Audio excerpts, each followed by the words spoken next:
Top quality और consistent performance के लिए सिर्फ सिल्वर पंप नाम याद रखना। यूक्रेन पर रूसी सेना का हमला हुआ है। सैटेलाइट से जुड़े सिस्टम पर अटैक हुआ है। स्टारलिंक संचार सिस्टम पर हमला किया गया है। तो देखिए एक बार फिर से ये अटैक हुआ है, रूसी सेना का अटैक हुआ है यूक्रेनी सेना पर, और यहाँ पर सैटेलाइट पर वार किया गया है।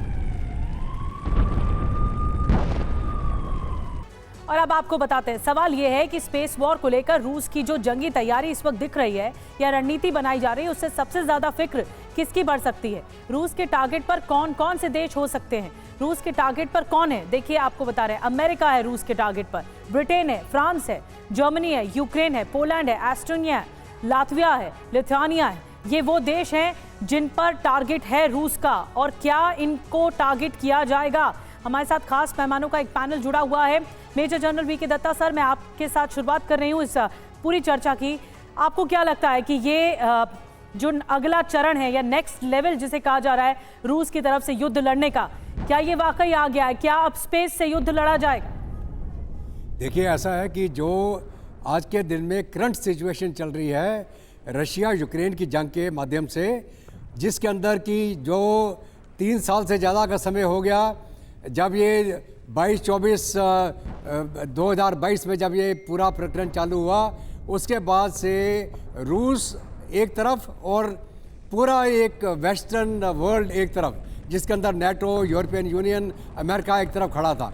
अभी उनके साथ जब ये जंग की तैयारी में रूस खड़ा रहा, तो उसने उसी समय अपना ट्रायड एक्टिवेट कर दिया था in anticipation of any nuclear exchange. अगर मैं बोलूं कि मैं न्यूक्लियर की तैयारी कर रहा हूं, तो मेरा ट्रायड का मतलब है जल, नभ, जमीन, सब जगह से मैं तैयार रहूंगा, चाहे मेरे सबमरीन्स हों, मेरे मिसाइल सिस्टम हो, मेरे एयरक्राफ्ट हों। अभी मैं आपको एक और बताना चाहूँगा, जो आज का सिचुएशन चल रहा है, जिसके अंदर कि नेटो एक तरफ धमकी दे रहा है रूस को कि वो न्यूक्लियर थ्रेशोल्ड क्रॉस करेंगे, न्यूक्लियर सबमरीन की बात कर रहे हैं। तो अगर न्यूक्लियर एक्सचेंज होता है और मेरे को ये पता चल जाए कि न्यूक्लियर एक्सचेंज होने वाला है, तो मैं क्या करूँगा, मैं जो पूरी कैपेबिलिटी है वेस्ट की, उसका सैटेलाइट सिस्टम को तबाह कर दूंगा, ताकि जब मैं स्ट्राइक करूं तो मेरे ऊपर काउंटर स्ट्राइक ना आ पाए। वो कैसे करूंगा मैं? अगर मैं स्पेस के अंदर एक न्यूक्लियर डिवाइस एक्सप्लोर करता हूं, पूरे सैटेलाइट नकारा हो जाएंगे, उसी दौरान मैं न्यूक्लियर स्ट्राइक करूंगा और टारगेट को तबाह कर दूंगा, या उससे पहले मैं न्यूक्लियर स्ट्राइक करके टारगेट तबाह कर दूंगा। जब उनका रिस्पॉन्स आएगा, मैं इनके सारे सैटेलाइट नकारा कर दूंगा। तो ये एडवांस प्लानिंग है रशिया के द्वारा। हालांकि 1967 की जो संधि हुई थी, जिसके तहत ये बोला गया था कि स्पेस को वेपनाइज नहीं किया जाएगा, इसके साथ साथ में चाहे आप न्यूक्लियर डिवाइस इस्तेमाल करें, वो सिर्फ किसके लिए होगा? एक ईईपी जनरेट करने के लिए, सैटेलाइट को तबाह करने के लिए। उसका धरती के ऊपर कोई असर नहीं होगा डायरेक्ट।